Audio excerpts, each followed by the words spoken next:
Hi everyone, welcome to our webinar today.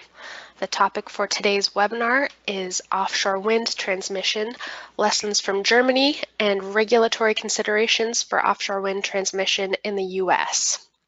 We have two excellent guest speakers with us on the line today, as well as our host for this webinar, Warren Leon. Warren is the Executive Director of the Clean Energy States Alliance, also known as CESA, and he will get us started in just a moment, and he'll also introduce the Northeast Wind Resource Center, which is the organization that is hosting this webinar today.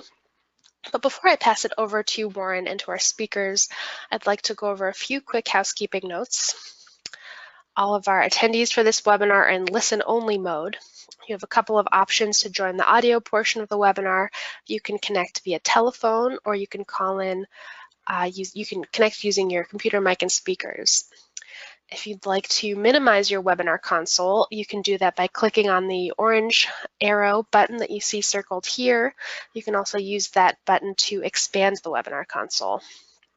A very important note, we ask that you please submit your questions and your comments throughout the webinar by typing them into the question box on the webinar console and hitting send. We will be reading through your questions as they come in, and we're planning to save at least 15 minutes at the end of our webinar for a Q&A with the audience. We do expect to have a lot of people on the line today, and that likely means a lot of questions. So to make sure that we get to your question, type it in when you think of it. Don't wait until the very end to type your question in. A final note, this webinar is being recorded. We will send you an email with a link to the webinar recording and to a PDF of the slides within about 48 hours, likely this afternoon. And we'll also be posting the recording on our website at cesa.org/webinars. And this link is also a good place to find all of our previous webinar recordings, as well as info on upcoming webinars.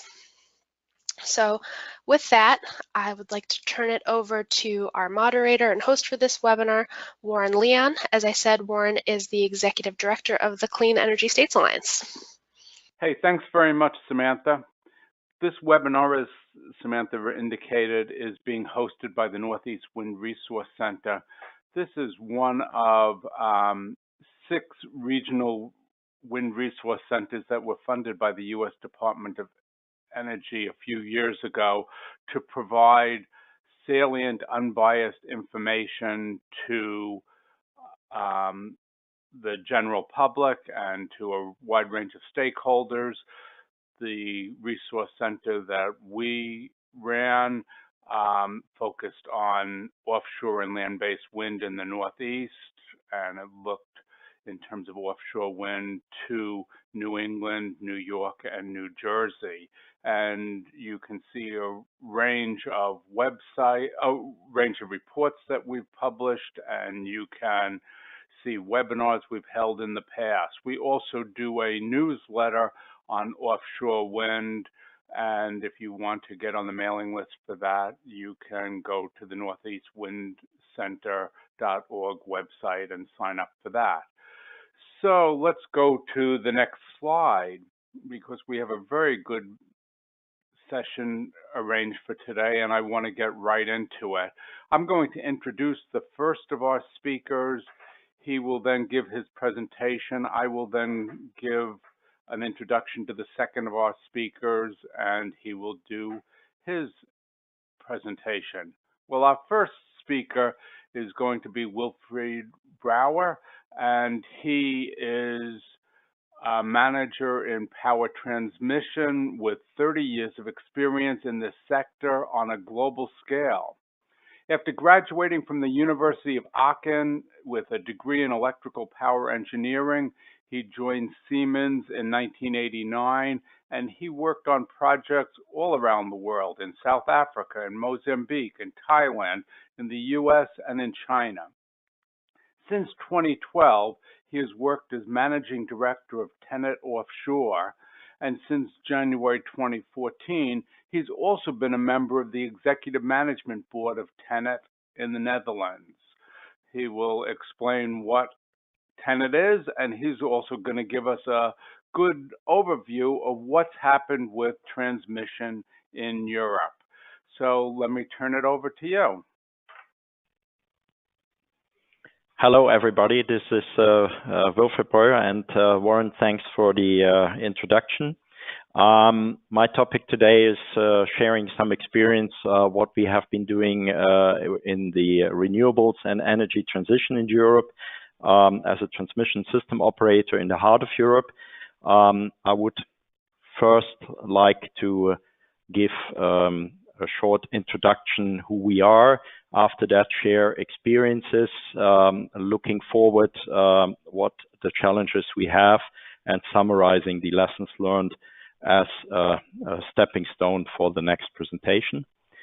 Who we are a transmission system operator operating a large part of the German high voltage transmission grid and the entire high voltage transmission grid in the Netherlands. Easily summarizing, we supply about an area of roughly more than 40 million end users. We are about 4,000 employees, so not a very big company, and have annual revenues in 4 billion euro.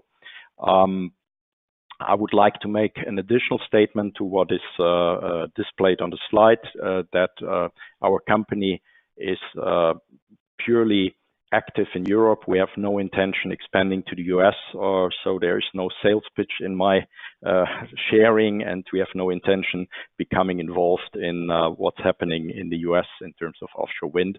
Our mission here is purely sharing what we have gathered on experiences so that others can build on it, because part of it was not partially expensive, because offshore wind is quickly going in big numbers, and therefore I think it is worthwhile that this experience is globally shared.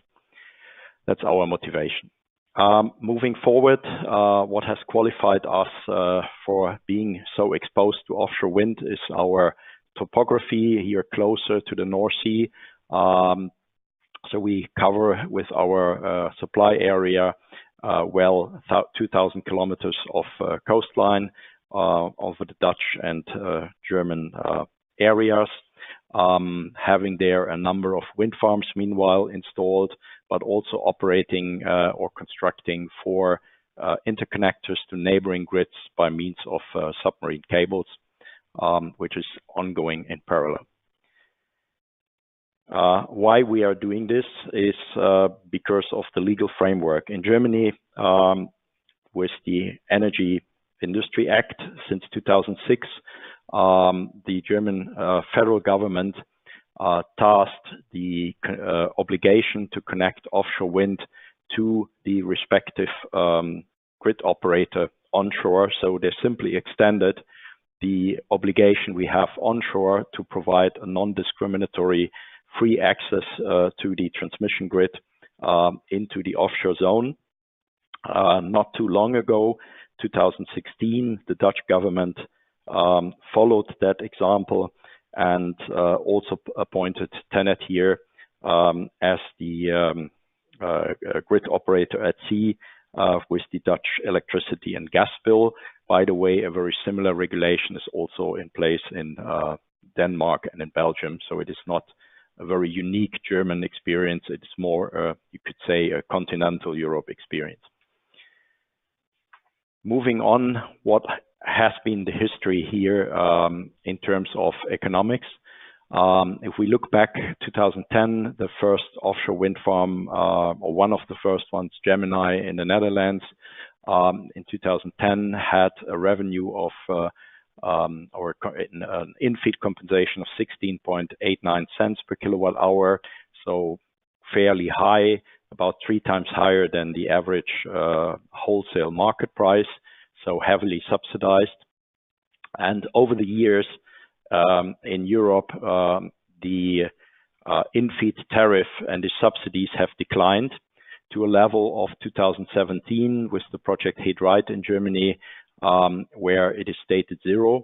Zero, of course, doesn't mean that the wind farm here is not rewarded at all for the electricity. It means there is no guaranteed subsidy portion anymore, and the investor who enjoys a 20-year concession after the auction is basically accepting to deliver the power fully into the wholesale market and takes the full market price risk of electricity prices. And that is basically the standard as we have been seeing going forward since 2017 in also other countries, which is good. That means today we are able to provide renewables out of offshore wind without any more subsidies on the generation side. Moving on to our experiences, just an image how this offshore transmission looks like. In the North Sea in Germany, we have quite long distances. Therefore, we apply partially HVDC technology, which requires some oil and gas type kind of substations to be installed. Moving forward to our track record, again, both countries of TenneT are listed here. In Germany, we have meanwhile 14 offshore grid connections for wind farms, either under tendering, construction, and in operation. 11 of them are HVDC, 3 of them are AC connections. AC connections are applied for close to shore. Close to shore means up to about 30, 40 miles. Beyond 50, 60, 70 miles of distance to shore, we use HVDC because of the longer cables, but also because of spatial planning. We have some very sensitive nature area on the shoreline, very touristic sensitive areas, and part of the government's aim was also to minimize the number of cables at a maximum amount of offshore wind connected. At present, we have around 6,000 megawatts connected, which is the equivalent of basically 6 average size nuclear generators. And the electricity delivered last year in Germany was the equivalent of the consumption of German railways, which is one of our largest single customers. So it's quite a significant amount already covered. In the Netherlands, we are delivering on a program of 3,500 megawatt until 2023, because all of that is pretty close to shore, close to load centers. It is built in AC technology. All of that is standardized at 700 megawatt for each connection, and following the same copy-paste kind of design. And the Dutch government has earlier this year added another 7,000 megawatt until 2030 to this program. So there's quite a pipeline we still have to deliver on. Next slide goes a bit more in the technology, gives you some schematics how we build this. The typical AC connections closer to shore here, an example being given is an offshore platform housing a transformer where we are stepping up the voltages from the wind turbine to a suitable voltage for a long distance export cable. That export cable runs to shore. In the Netherlands, we have big cities like Amsterdam, Rotterdam, Big Harbor, close to the sea. So there's a very short onshore cable piece connecting it into the public grid and to the nearby load centers. Our task is basically, and the interface with the generator are the connection points of the 66 kV cables connecting the offshore platform with the wind turbines. So it is basically, as I said before, an extension of the public onshore grid into the sea. Not much different for the HVDC connections, typically shown below. There is a converter station onshore. Germany has a bit of a different topography. There is not very big load centers close to the shoreline. So therefore, we have longer land cables, up to 60, 70 miles land cable to reach the dike, then crossing the shallow water section and about another 60 to 80 miles submarine cable to reach the converter station at sea, converting the AC power to DC. We have standardized this to 900 megawatt block size. So each of these converters has a standard size of 900 megawatt, at least the newer ones, except the first pilots. So that means that up to 3 offshore wind farms of 300 megawatt each with potentially different owners, different concession holders are connected to one converter station through further cabling. So the HVDC solution is for remote, and the AC solution is suitable for close to shore connection. Going forward, what are the benefits and we have seen with this model in connecting offshore wind? Of course, doing this for 12 years, we have bundled the experience. We have learned technical things which worked well, which didn't work so well. So all of that, of course, was always then reflected in the next tender, in the design of the next project. We have developed here a standard. So we just developed a standardized solution for an AC connection, a standardized solution for a DC connection. We drive CapEx down. So expenditure per megawatt connected is decreasing. So we optimize on the CapEx as well as also on the OpEx side by applying, for instance, high automation level, fully unmanned operation. Further, as mentioned before, an important aspect of specifically the German government was the environmental protection in the nature reserve close to shore. It's very restricted bird protection areas, so that we were tasked to put the minimum amount of cables with the maximum capacity, regardless of the number of wind turbines connected. So that every time we had to dig cables into the sensitive area, at least we make best use of the disturbance of the nature reserve. Standardization I've mentioned. And at sea, we provide a level playing field and a non-discriminatory access point for the auction, where the generation investors are placing their bids for the auction. The concession time is 20 years of feed-in rights in both countries, Germany and the Netherlands.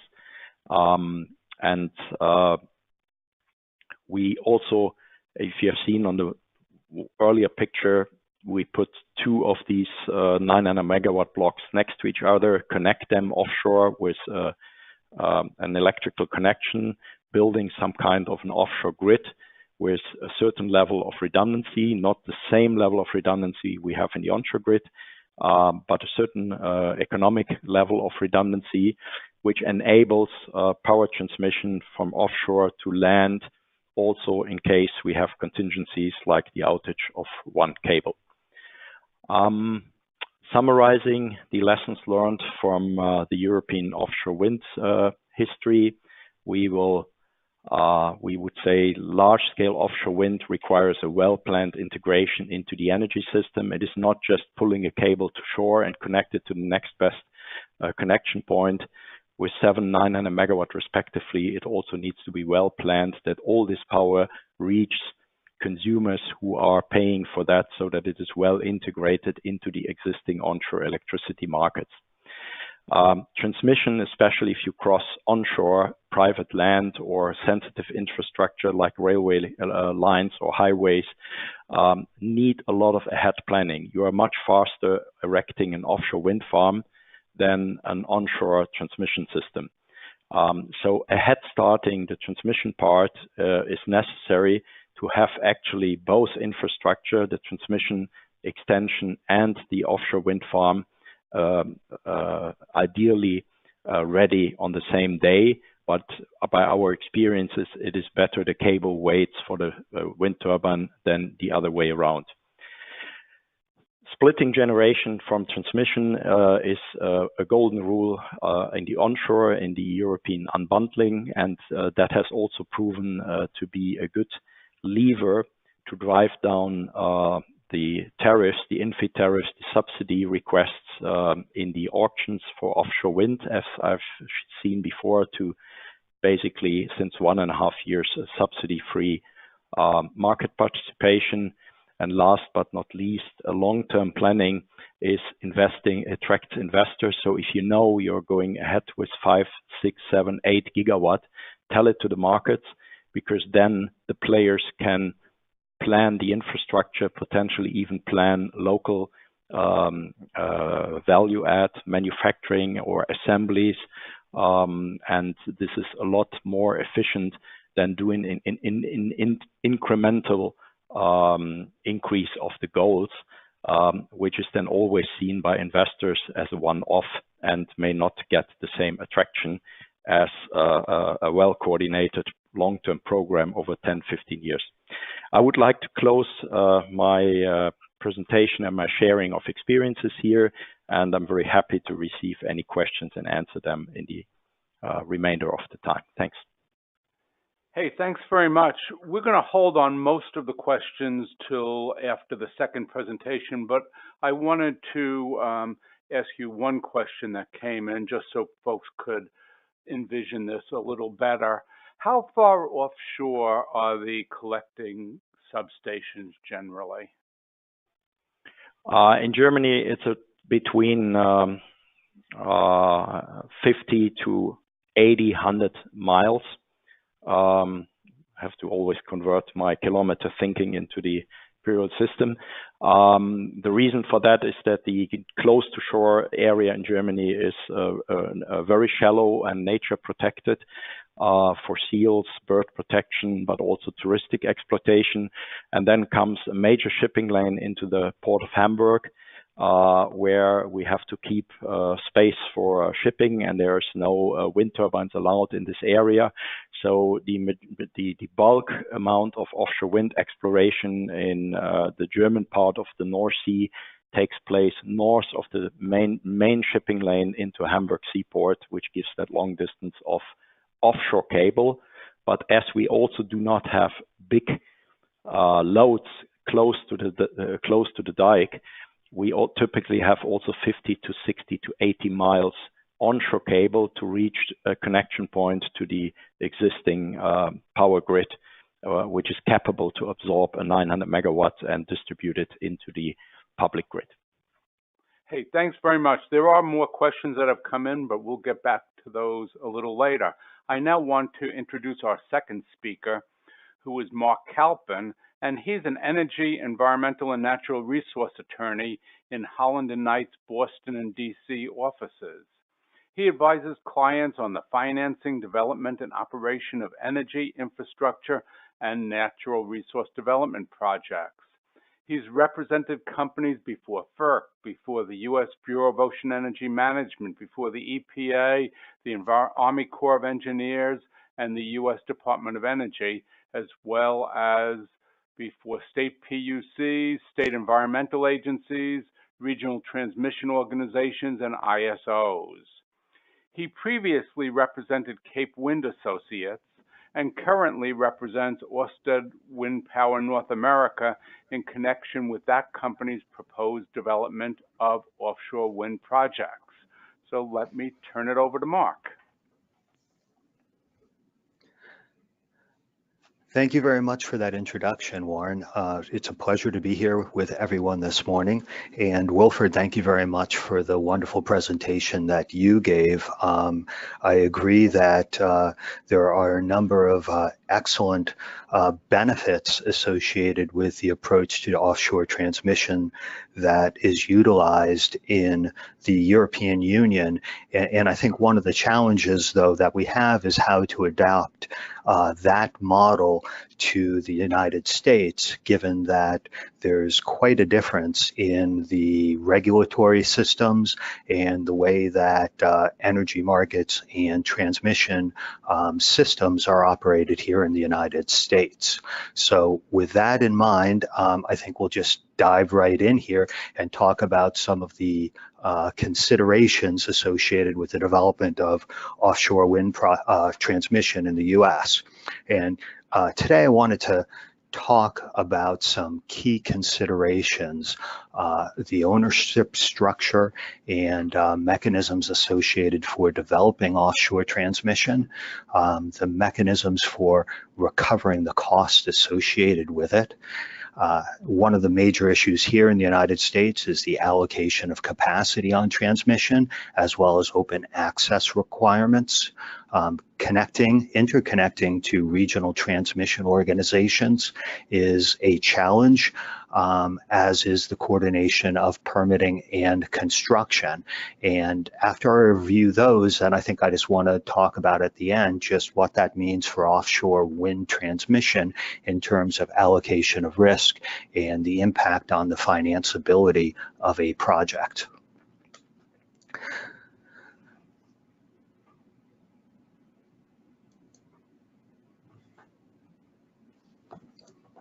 So in the United States, there's really three different types of models in terms of the development of offshore transmission systems. First one we're going to talk about is a generator lead line approach.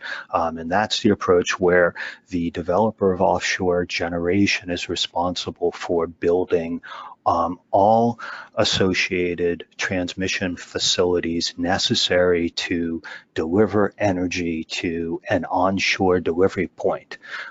This is the current model that's been used in the state offshore wind procurements that have occurred to date. And really what that is that what the states have asked for is a bundled PPA rate that includes the cost of energy and the cost of transmission, and has energy delivered at a point of connection with the regional transmission organization's pool transmission facilities.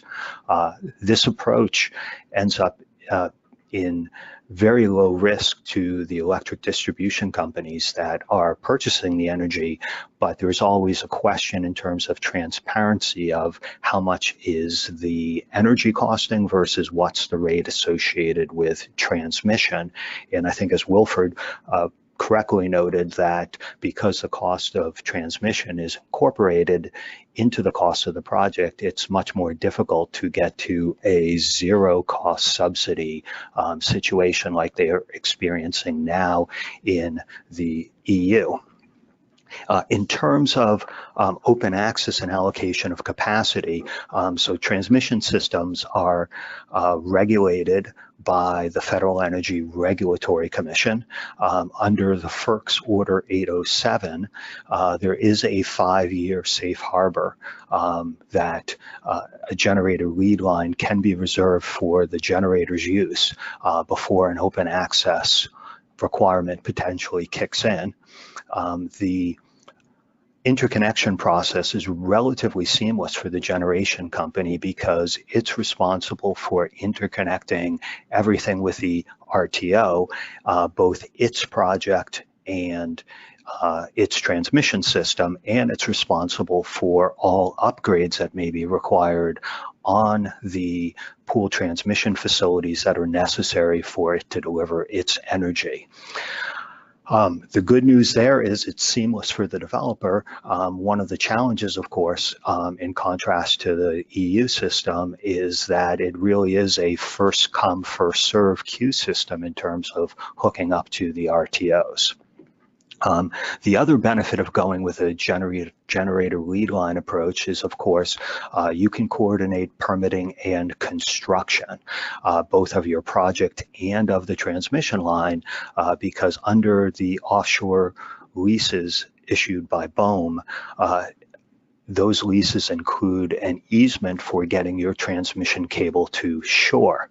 As a result, you're not only covering your lease area, but you're also covering the transmission easement when you file your site assessment plan, when you develop your construction operations plan, and when BOEM goes to do its environmental review under the National Environmental Policy Act.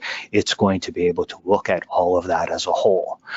So it allows for a very coordinated approach to permitting, and to the extent that there is or could be a state overlay on this as well in terms of determination of cost, need, or public interest, it allows all of it to be dealt with together.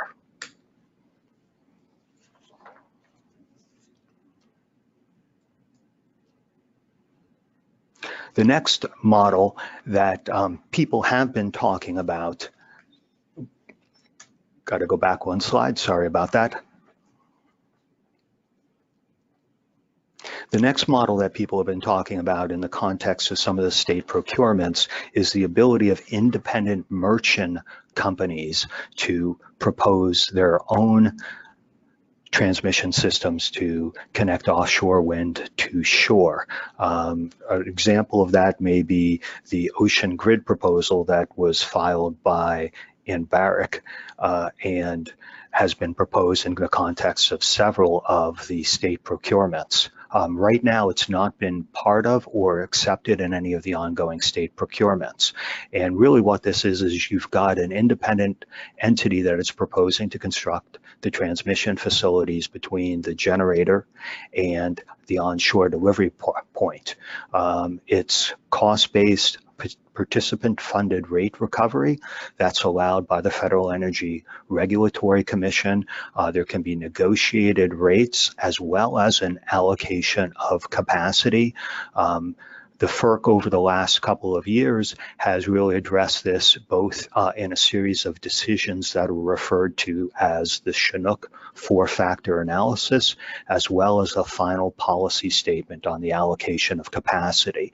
And as long as you, again, can satisfy the requirements there, which is really they're really directed at preventing undue discrimination, undue preference, making sure that there's adequate notice and no discriminatory treatment, then FERC will allow merchant generation. One of the challenges that comes up, though, is the interconnection process with the regional transmission organization. The merchant facility is going to be interconnecting as an elective transmission upgrade. It does create a little bit of a wrinkle because at that point in time, you've got to ask, who's filing the interconnection application and what is the queue position associated with that application? Is it the generator that's filed it for its own project, or is it a merchant facility that's filed one in advance or after the generator's interconnection? And if so, is it sufficient to encompass what the generator wants to do? The other challenge that arises is just how to coordinate permitting and construction. Not only do you have to figure out how to build your offshore substation, what's its location, how is the tie-in process going to work, and the points of receipt, but there's a separate process then that has to be utilized by BOEM to grant an independent right-of-way to the merchant facility. And the merchant facility has to do its own work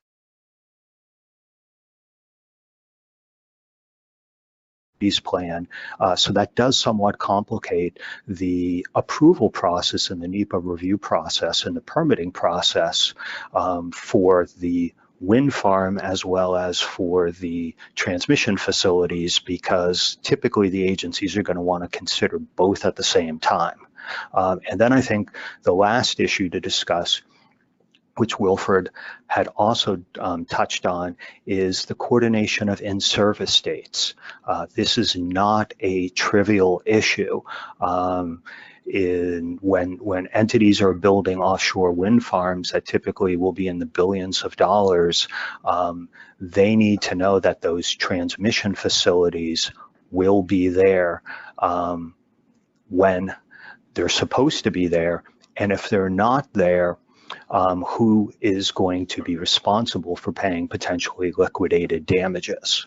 And this gets a little bit tricky because there's an associated question of who's the holder of the capacity on the merchant facility. Is it the generator, or is it the purchaser of the electricity, which in this case would be most likely the local electric distribution companies? And so this is a critical issue that really hasn't been addressed in a number of the proposals that have been filed or the requests that have been made for merchant offshore transmission.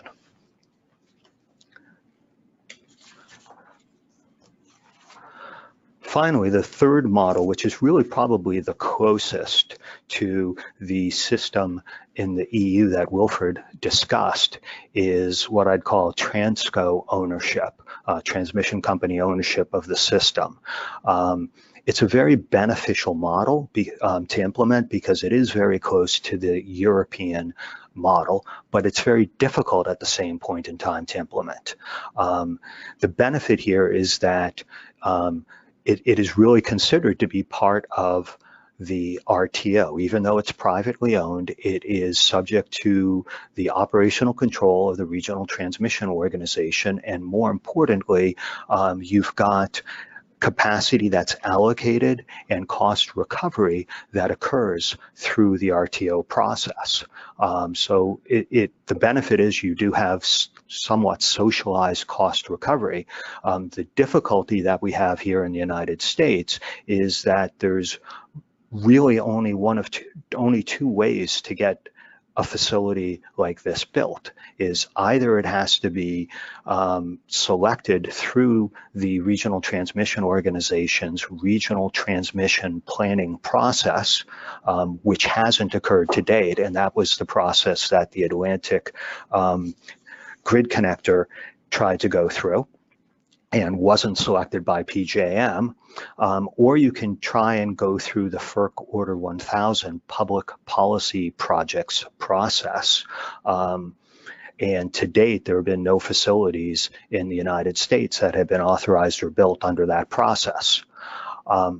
So that's the challenge associated with it. Once you do get it built, though, of course, there are rates, much like using any other transmission facility in the ISO. The developer can seek incentive rate treatment under Section 219 of the Federal Power Act, and open access is fully applicable. And again, though, I think some of the same issues come out in terms of the coordination of initial permitting and construction, in terms of how to plan it in advance, which is somewhat difficult because in the United States, you've got individual states that are running their own procurement processes for offshore wind generation. So where should the facilities best be located when you've got different entity, BOEM, that's actually issuing the offshore leases? How do you coordinate the NEPA review process? How do you coordinate the state permitting processes? And again, the biggest issue, I think, is how do you coordinate the in-service state, and who is the entity that is responsible for potential financial damages in the event that the transmission system is not ready when it should be. So putting all of this together, it's easy to see right now why developers, at least in the United States, are really advocating a generator lead line approach. The developer is totally on the hook. It takes all the risk. It can manage the risk. It can coordinate construction timelines. It can coordinate equipment procurement. And as a result, if it properly manages that risk, it does improve the ability to obtain project financing. In contrast, both under the merchant ownership and the Transco model, merchant, the question is who's the counterparty and who's taking the risk. In Massachusetts, when it went out with its first Section 83C procurement for offshore wind, it did ask for the developers to propose expandable transmission systems. But at the same point in time, and on those systems, the electric distribution companies were going to be the holders of capacity. But at the same time, those distribution companies made clear that they didn't want to pay for unused capacity, and they didn't want to pay if the project was abandoned or if there was a disconnect between in-service states. And that, as a result, makes it much more difficult to balance the risks and creates challenges for project financing. In contrast, under the Transco model, while you have a lot of those issues remaining, a lot of the risks are socialized across the RTO. The benefit of that is it does diffuse the risks and it likely facilitates project financing. The downside, of course, is that you've got to get buy-in from all the relevant stakeholders, including the relevant states that form up a RTO. In single state RTOs like New York or California, that may be relatively simple to do, but in multi-state RTOs such as ISO New England or PJM, it's going to prove to be much more difficult. And with that, Warren, I will turn it back over to you, and I'm available to take any questions folks might have. Hey, thank you, Mark. Well, those were two excellent presentations, and unsurprisingly, we got a bunch of questions, which I will turn to now. And I have several questions that I'm going to bundle together for you, Wilfried, that come under the rubric of reliability and cable failure.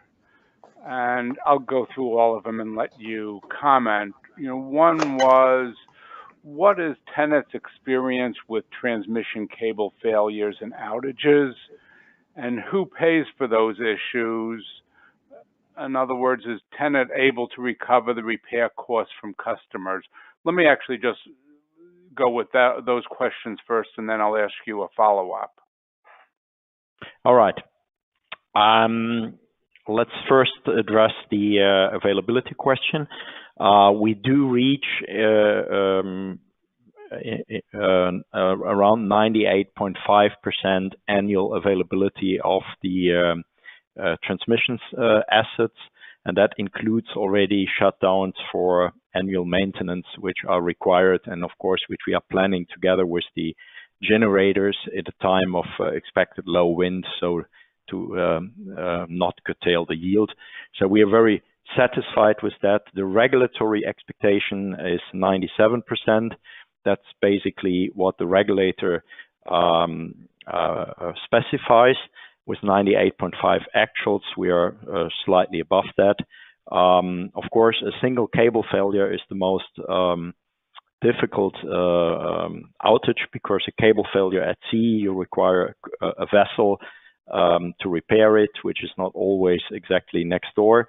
Our experience so far with cable failures, there have been in total 3, and most of them have happened shortly after commissioning, so during the first year, partially at times when the wind farms were not totally yet up at nominal capacity. One has taken quite longer. It took us around 100 days to repair, because there was an additional complexity by UXO and so unexploded ordnance contamination around the area where the cable failure is. So it was super complex, but also we had a good cable failure repair done within 40 days. The repair cost of itself are at our risk. The transmission system, as also Mark explained, it's part of the regulated asset base, same as the onshore grid. The German and Dutch regulatory system is we get a percentage of the capex cost for maintenance and repair and outages. And if we spend more, then this is our own expenditures. Partially, we have these covered by warranty, because if there's early failures, typically on cables, you would take out something like a 5-year warranty period. Alternatively, is an external damage. You can have comprehensive third-party liability insurances covering that. But basically, it is our own P&L responsibility dealing with the cost of the repair itself. Thank you. Well, in the U.S., as folks have been planning offshore wind, there has been a concern about cable failure, and admittedly, folks realize that's a rare occurrence and would accept, the high availability you're talking about. but some folks have said, well, maybe we need to, in New England, for example, restrict any cable to under 700 megawatts, because if you had an outage greater than that, it could potentially create two significant reliability problems for the regional grid. Has that been an issue in Europe, that where folks have questioned what the maximum cable size should be? Yes, that's relatively simple to answer in a way that as long as your cable capacity is below the capacity of the single largest generator you have in your grid, you're safe. Because anyway, as a grid operator responsible for security of supply, you have to maintain a stability in event of the outage of your largest generator, which are still nuclear facilities of 1,400 megawatt block size. So as long as a single cable does not exceed this value, we can cope with the outage. Thank you. And Mark, I want to turn to you on a similar question and ask whether, you're aware of discussions in the U.S. context about cable size, and has that been a factor in terms of whether folks think which one of the three models is most workable here in the U.S.? So I have not heard it with respect to specific cable size, though that would be an issue in terms of the RTO contingency planning of what their largest contingency is and whether or not they could handle that type of outage. How it's typically come up here in the States, of course, is if you're doing a generator lead line, then the generator gets paid only if it delivers its energy to shore, which means if the cable's out, it's not being paid for its energy, and it's got every incentive to fix the cable as quickly as possible. If you're going under the other systems like a merchant system or the Transco system, then the question becomes, well, if the cable goes out and it's not the generator's fault, is it able to recover any damages because it's standing ready to produce energy and is unable to do so? And that has, I think, and will continue to be one of the issues that are subject to discussion as people evaluate these different models in the United States. Okie doke. Wilfried, who pays for maintenance of the transmission system in Germany? The distributor, the generator, the government? Okay, yeah, let me first maybe respond a little bit to what Mark said on the, of course, I'm a bit challenged. I don't want to leave the picture there that we are not incentivized for a quick repair. The regulation here is, of course, quite harsh on that. Actually, we have a 10-day period per year where the investor of the wind farm has to take the risk of an outage. So the first 10 days, and it's cumulative per calendar year, is on the risk of the generator. Everything else, if it is our problem that a cable failure is there, we have to compensate 90% of the lost revenue. So we have very high incentive to repair as quick as possible, because we do have that liability on us that if it's beyond 10 days and a cable failure is never repaired within 10 days, so there's a huge liability on us, and we are really moving very fast getting these cables repaired. Second, to your question, who pays for the maintenance? We get a percentage of the capex that has been determined by the regulator every 5 years as a deemed revenue cap. If we spend less, we have some potential to increase profits. If we spend more, we actually have to have a loss there, and that's part of the annual grid fees, which are levied on all electricity consumer balanced over the whole country. Thank you. Mark, the Jones Act has significant cost implications for the installation of turbines.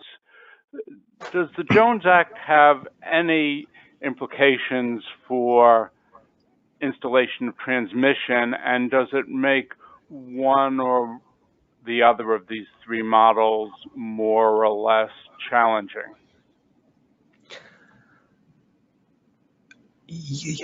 Since I'm a lawyer, I'll answer yes and no. How's that sound? Okay. Yes and no. So the Jones Act is definitely has implications with respect to certain aspects of construction of offshore wind farms.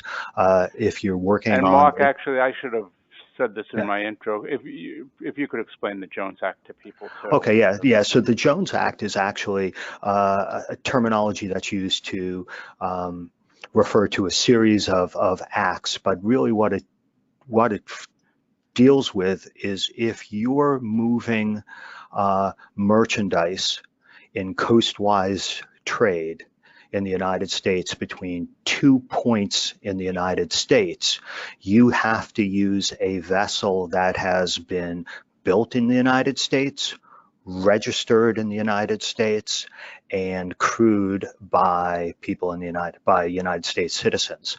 And so as a result, you don't have the type of special purpose heavy duty vessels here in the United States right now that are necessary to build offshore wind farms, because once you establish a point offshore, such as for a monopile foundation, that is considered a point in the United States.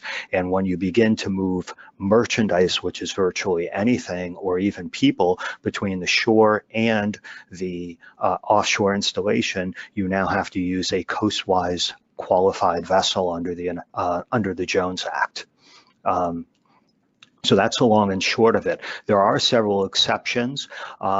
So cables and cable laying there are certain exceptions that apply to that for the installation, but not necessarily for any trenching that's needed. But I think the more important aspect, Warren, going to your question, is really the offshore substations. Clearly, those would be subject to the Jones Act requirements.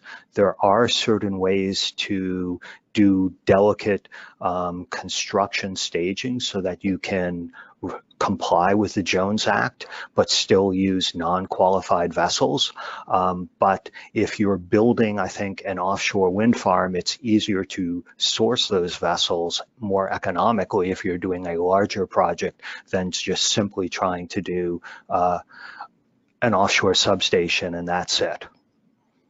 Thank you. And Wilfried, can you give any examples of how the availability of the shared offshore transmission grid and access to that has stimulated innovation and improvements over time in offshore wind farms? Yeah, there is.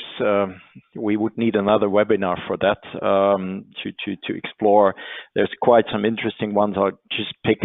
I think one is, of course, that as all the offshore grid connections in the North Sea are under our regime being built and operated and maintained, we can bundle also repair and a fast repair possibility. So we have comprehensive stand-ready agreements with repair companies and all that in place, which makes, of course, a lot more sense if you have a big amount of assets out there. And not doing it per asset. Maybe one technology-wise interesting thing is what I said. We run these big yellow boxes as much as possible unmanned, because in terms of maintenance, a very high factor of cost is actually having people on these facilities. People need food. People need all kinds of supplies. Moving back and forth with helicopters.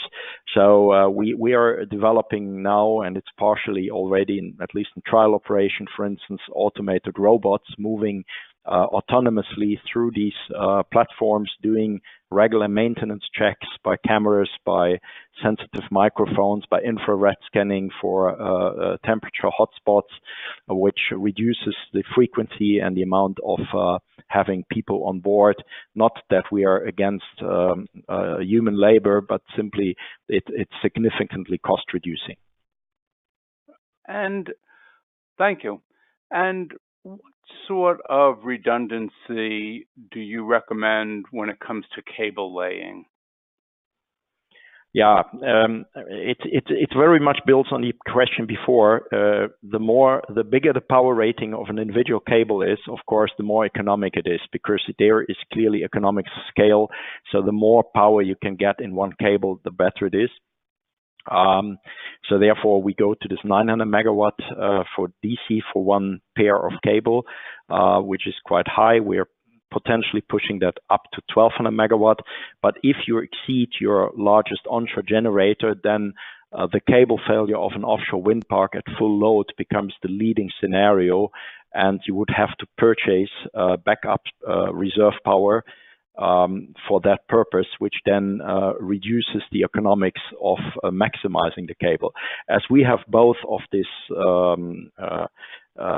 economic equations in our books, we drive basically the cable up to the maximum power close to the largest remaining generator blocks we will see for the next 20 years.